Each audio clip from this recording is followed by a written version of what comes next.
Veprimi i papritur, Dua Lipa fshin fotot nga pushimet e saj në Shqipëri. Disa nga fotografitë që Dua Lipa kishte publikuar gjatë pushimeve të saj në Kep Merlin në jug të Shqipërisë nuk gjenden më në profilin e saj zyrtar në Instagram. Këngëtarja britaniko-shqiptare kishte ndarë më herët me miliona ndjekës pamje nga natyra dhe ambientet ku po kalonte pushimet, duke shfaqur bukurinë e Bregdetit shqiptar, por këto imazhe tashmë janë hequr nga llogaria e saj.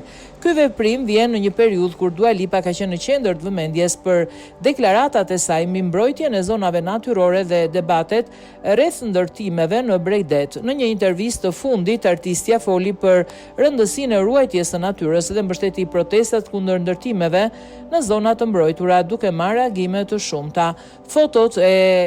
Fshirja e fotove nga Kep Merli ka nxitur diskutime veçanërisht për shkak të lidhjes që familja e saj ka me këtë zonë përmes vilës së tyre. Megjithatë, nuk ka asnjë konfirmim nëse ky veprim lidhet me ndonjë arsye të veçantë apo është thjesht pjesë e një riorganizimi të profilit të saj në rrjetet sociale. Kep Merli ka qenë prej vitesh një nga zonat më të diskutuara të Bregdetit shqiptar, ndërsa fotografitë e Dua Lipës nga kjo zonë ishin kthyer në një promovim të bukur të peizazheve shqiptare për ndjekësit e saj në mbar botën.